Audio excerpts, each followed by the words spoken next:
Il y a un homme, quelque part à Kano, au Nigeria, qui se lève à 4 heures du matin depuis plus de 40 ans. Pas parce qu'un coach lui a dit que c'était la clé du succès.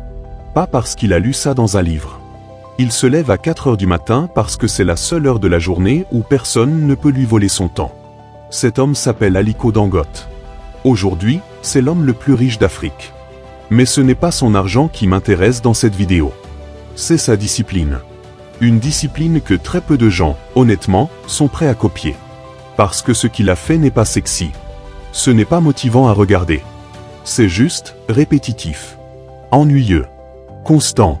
Et c'est exactement pour ça que ça marche. Partie 1, la vraie histoire, pas le mythe. Avant d'aller plus loin, je dois être honnête avec toi, parce que la vérité vaut mieux que le mythe. Aliko Dangote n'est pas né dans la rue. Il n'a pas tout construit à partir de rien, seul, sans personne. Sa famille était déjà une famille de commerçants respectés à Kano. Son père exportait de l'arachide.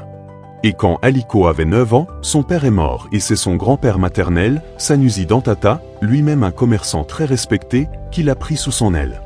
C'est important de le dire, parce que trop de vidéos motivationnelles inventent des histoires de parties de zéro qui sont fausses, juste pour te vendre du rêve. La vraie histoire est différente, et honnêtement, elle est plus utile pour toi. Parce que Dangote n'a pas eu de la chance. Il a eu une formation. Son grand-père lui a appris à négocier, à repérer une opportunité, à comprendre un marché. Et en 1977, à 20 ans, avec un prêt de son oncle et 3 camions de ciment offerts par son grand-père, il s'est lancé seul dans les affaires, à ses risques, avec l'obligation de rembourser ce prêt en 2 ans. Ce n'est pas parti de rien. C'est parti avec un capital de confiance à rembourser et 0 droit à l'échec. Et ça, c'est une pression totalement différente.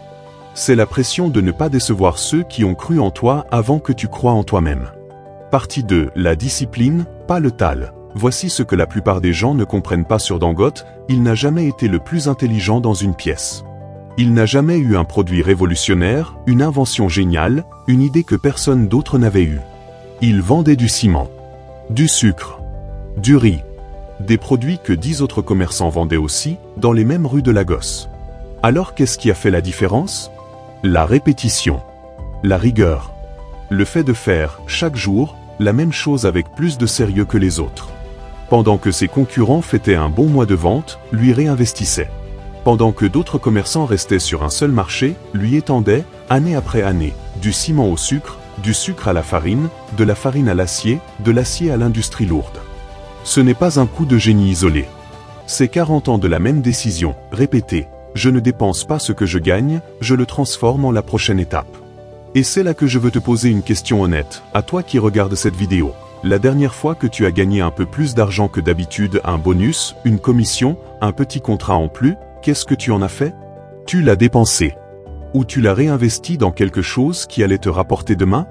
C'est toute la différence entre celui qui vit bien pendant un mois et celui qui bâtit un empire pendant 40 ans. Partie 3. Savoir reconnaître une porte quand elle s'ouvre. En 1983, il y a eu un coup d'État au Nigeria. La junte militaire a emprisonné une grande partie des hommes d'affaires établis de Lagos, accusés de corruption. Pour beaucoup de gens, un coup d'État, c'est une catastrophe. C'est l'incertitude, la peur, l'envie de tout arrêter et d'attendre que ça passe. Dangote, lui, a vu autre chose. Des marchés entiers, soudainement laissés vacants par des concurrents emprisonnés ou en fuite. Il n'a pas provoqué cette crise. Il n'a rien fait d'immoral. Mais il était prêt, financièrement discipliné, structuré, capable d'agir vite au moment où l'opportunité s'est présentée. Beaucoup d'autres commerçants, plus riches que lui à l'époque, n'avaient pas cette discipline de trésorerie et n'ont pas pu bouger aussi vite. Voilà la leçon brutale, les crises ne créent pas les opportunités pour tout le monde. Elles créent des opportunités pour ceux qui étaient déjà prêts avant que la crise n'arrive. La question n'est pas quand est-ce que ma chance va arriver. La question, si ma chance arrivait aujourd'hui, est-ce que je suis prêt à la saisir? Partie 4, pourquoi personne ne veut vraiment copier CCDIA? Voici pourquoi j'ai dit, au début de cette vidéo, que très peu de gens sont prêts à copier cette discipline. Parce que ce n'est pas glamour.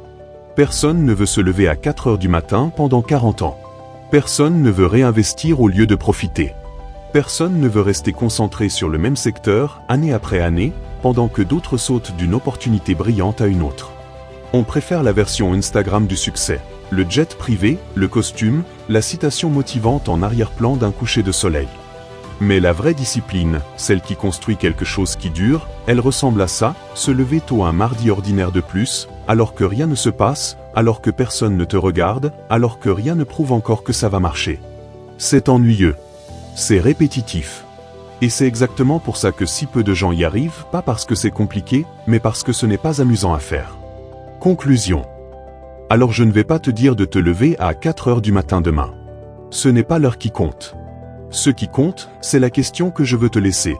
Qu'est-ce que tu fais, aujourd'hui, avec constance, sans que personne ne te regarde ni ne t'applaudisse? Dangote n'a pas bâti son empire en un jour spectaculaire. Il l'a bâti en refusant, jour après jour, pendant 4 décennies, de relâcher la discipline.